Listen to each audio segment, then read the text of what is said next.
Hey guys, how you doing today? Today I'm going to be walking you through the process of restoring my drive shaft containment bar for my 1987 Toyota Supra. Just wanted to do a little video, start to finish, to kind of show you the process of why a lot of these parts take so long and why builds like this take quite a bit of time. There's care that goes into every single little part, especially when powder coating and stuff like that. So I just figured I'd take you along and show you how all this works. So we're going to start out with getting this into the sandblaster. You could degrease these parts if you really wanted to. It does save your media a little bit, but I'm not too worried about it. The sandblaster needs a lot of maintenance often anyways, so I just kind of throw parts in and start blasting. This is a sandblaster I got from jegs.com. It's very similar to Summit Racing. They're all just cheap Chinese sandblasters. It's very similar to the Harbor Freight one too. I had to do quite a bit of modifications to get this to actually cycle the media from the storage down below. I have a very coarse grit media in this sandblaster right now. I believe it's a black oxide 36 grit or something along those lines.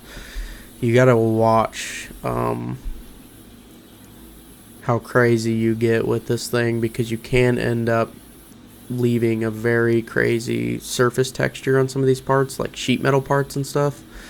This is a pretty solid tube, so I'm not super worried about hammering on it with this sandblaster.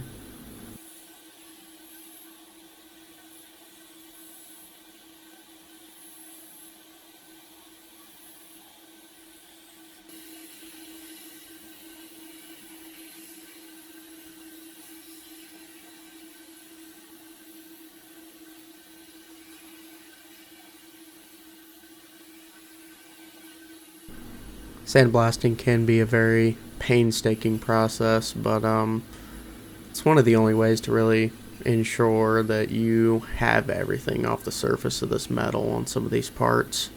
So it's always the go-to if you can.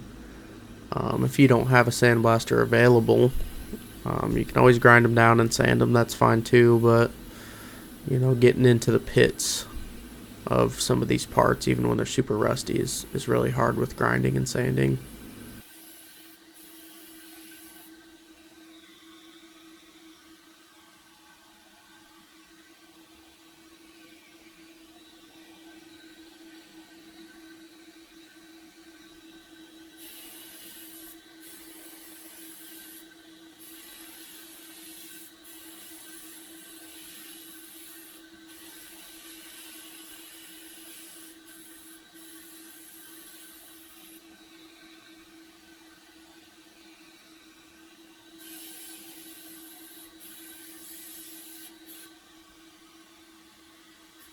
So every once in a while, you'll see me pull my hand out of the glove and reach down and mess with something.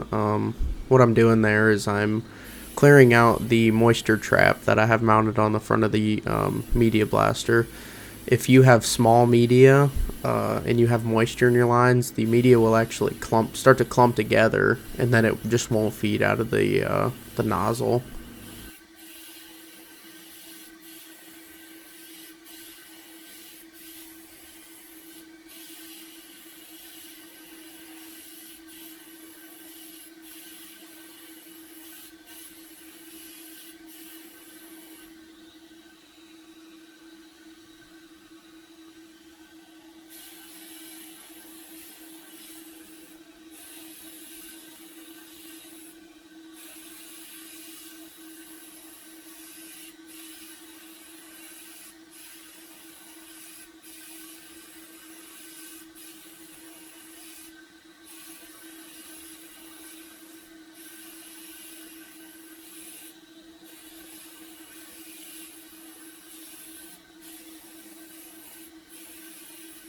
So here's the part all finished up in the media blaster. Leaves a pretty consistent texture, no surface rust. It's a great surface to apply paint, primer paint or powder coat over.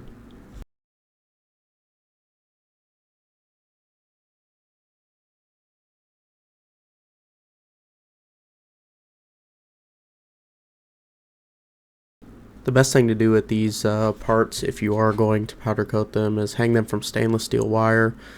Not only does that allow for a good connection with the powder coat gun, that also gives you a way to hang them in the oven, so you're you know, not messing up your surface by putting them directly on a rack or bumping them in the sides or anything like that.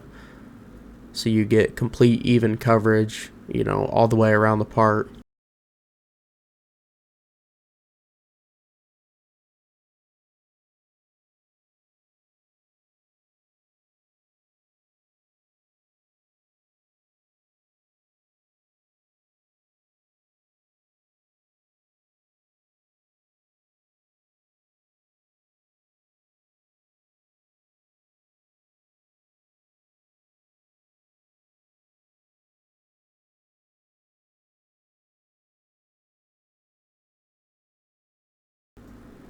So now comes the actual powder coating. So basically you just have a negative lead on the one side that comes from the actual control box of the powder coating gun.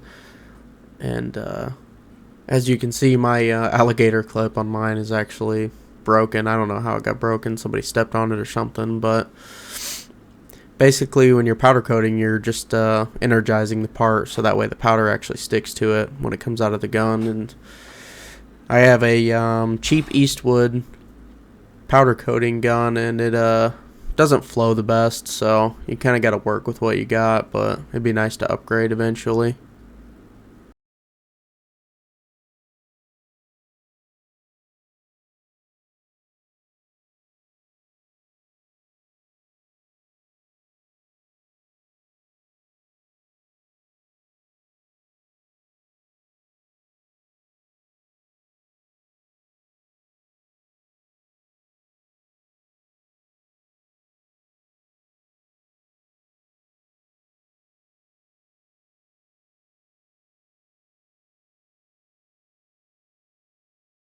All I'm trying to do here is get the powder out of the gun onto the part uh, in a consistent, even way, and then that's about it. You just take it, and you gotta be real careful handling it because you don't want to knock the powder off, but just go straight into the oven from here. So we're going to hang it by that stainless steel wire off one of the racks, so none of the part is touching anything inside the oven. So it's just kind of free floating in there. That's what you want.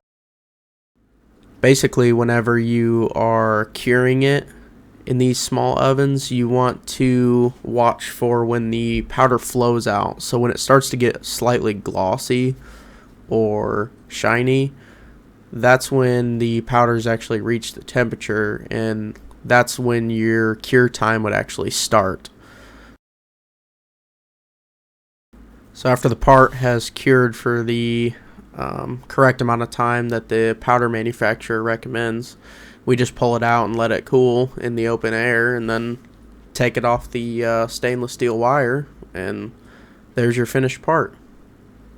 As always, please like and subscribe, and if you have any suggestions of any other things that you want to see, please leave them down in the comments, and I really appreciate you watching.